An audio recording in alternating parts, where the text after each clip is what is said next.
তো এই গত একদিনের খবরগুলোর হিসেবে যে খবরগুলো পাওয়া যাচ্ছে, সেই খবরগুলোর হিসেবে ইরানের 40 বছরের ইতিহাসটা যেন একবারেই বদলে যাচ্ছে। খবর তো এটাই পাওয়া যাচ্ছে যে ইরানিয়ান সুপ্রিম লিডার আয়াতুল্লাহ খামেনাই এখন মারা গেছে, হি ইজ নাও ডেড। আর এই যে খবরটা এসছে, এটা ইরানিয়ান স্টেট মিডিয়া থেকে কনফার্ম করা হয়েছে। এর মানে কি, এর ইম্প্যাক্টটা কি হবে, আর এর ফলে আমাদের ওপরে কি প্রভাব পড়বে। তো আজকে আমরা এই ভিডিওর মধ্যে এই সব বিষয়গুলো আলোচনা করব। তো এই যে ঘটনাটা ঘটেছে, তার জন্য যে মিডিল ইস্টে সিচুয়েশনটা খুব দ্রুত বদলাচ্ছে, আর এর যে ইম্প্যাক্টটা পড়বে পুরো দুনিয়ার মধ্যে, এমনকি ভারতের মধ্যেও খুব গুরুতর ইম্প্যাক্ট পড়বে এটার। তো গত 24 ঘন্টার মধ্যে হয়েছেটা কি, আর ইরানিয়ান সুপ্রিম লিডারকে কিভাবে মারা হয়েছে, ইসরায়েল আর আমেরিকার যে এই মিশনটা ছিল তারা কিভাবে এই মিশনটাকে অপারেট করেছে, প্রথমে তো আমাদেরকে এটাই বুঝতে হবে ভালোভাবে। আর যে ইরানের সুপ্রিম লিডার আছে প্রেজেন্ট টাইমে, সেই পুরো ইরানকে কমান্ড করতো। তো ইরানের ইতিহাস হিসেবে যদি দেখা যায়, ইরানের কাছে একটা সিস্টেম ছিল যার নাম চেন অফ কমান্ড। যদি প্রেজেন্ট ইরানের লিডার মারা যায়, তাহলে তার নিচে যে থাকে সে পুরো ইরানকে কমান্ড করবে।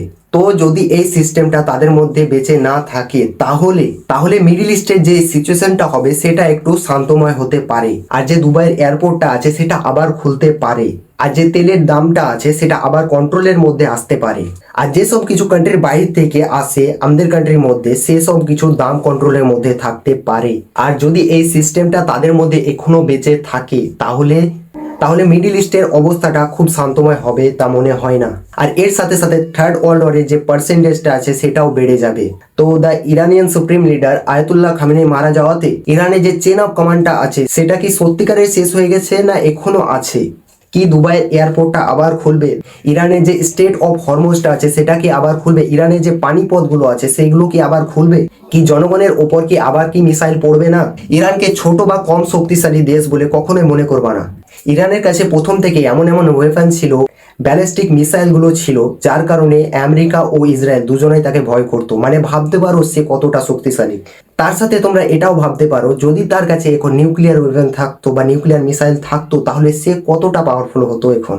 তো আজকে যে এই ঘটনাটা ঘটেছে, Iranian supreme leader Ayatollah Khamenei, এটা আগে থেকেই তার আন্দাজা ছিল। তো তার অ্যাবসেন্সে কিছু ইম্পর্টেন্ট লোকেদের ওপর তার যে লিডারশিপের পাওয়ারটা ছিল সেটা ডিস্ট্রিবিউট করে দেওয়া হবে যতটা সম্ভব। তো কি সত্যি যে এই অ্যাটাকগুলো হচ্ছে মিডিল ইস্টের মধ্যে, সেটা কি সত্যিকারে চলতে থাকবে, যেমনটি আমরা দেখলাম দুবাইয়ের মধ্যে? তো দেখা যাক কিছুদিনের মধ্যে এর ফলাফল কি হয়। তো আমেরিকা এখন ইন্টারন্যাশনাল পাওয়ার হয়ে উঠেছে, যেখানে সে দেখাবার চেষ্টা করছে যে ইসরায়েলের সাথে হাত মিলিয়ে সে এখন মিডিল ইস্টের মধ্যে যা খুশি তাই করতে পারে। আর এই যে Iranian supreme leader Ayatollah Khamenei মারা গেছে, এটা নিয়ে পৃথিবীতে অনেক জায়গায় সেলিব্রেট করা হচ্ছে, এমনকি ভারতের মধ্যেও অনেক জায়গায় এটাকে সেলিব্রেট করা হচ্ছে। কিন্তু এটা কখনোই ভেবো না যে ভবিষ্যতে এটা আমাদের সাথে হতে পারে না। তো প্রথম থেকে হয়েছেটা কি, মাসের পর মাস ওয়ার্নিং এর পরে 28শে ফেব্রুয়ারি আমরা এটা জানতে পারি একটা এয়ার স্ট্রাইক লঞ্চ করা হয়েছে ইসরায়েল থেকে, যেখানে আমেরিকান এয়ারক্রাফটস ব্যবহার করা হয়েছে। আর এখানে তাদের টার্গেট ছিল top army commanders, top political leaders, এবং তাদেরকে এই এয়ার স্ট্রাইকের মধ্যে হান্ট ডাউন করা হয়েছে। যেখানে খালি ইরানিয়ান সুপ্রিম লিডার নয়, আরো কিছু বড় বড় নামও যুক্ত আছে। Top army general Mohammad Bakpur, deputy defence minister general Aziz, secretary of Iranian defence Ali Shamkhani, এদেরকেও এই এয়ার স্ট্রাইকের মধ্যে হান্ট ডাউন করা হয়েছে।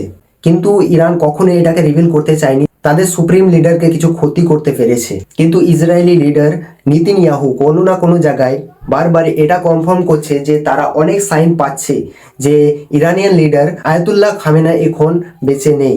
আর কিছু কিছু সাইন আছে যেটা দেখে এটা কনফার্মও হচ্ছিল যে ইরানিয়ান লিডার আয়াতুল্লাহ খামেনেই এখন বেঁচে নেই। ইরানের কিছু সিচুয়েশন দেখে ইরান একসাথে 60টা দেশের ওপর এয়ার স্ট্রাইক চালায় আমেরিকান আর্মি বেসের ওপরে। তো দেখা যাক এর ফলাফলটা কিছুদের মধ্যে কি বের হয়।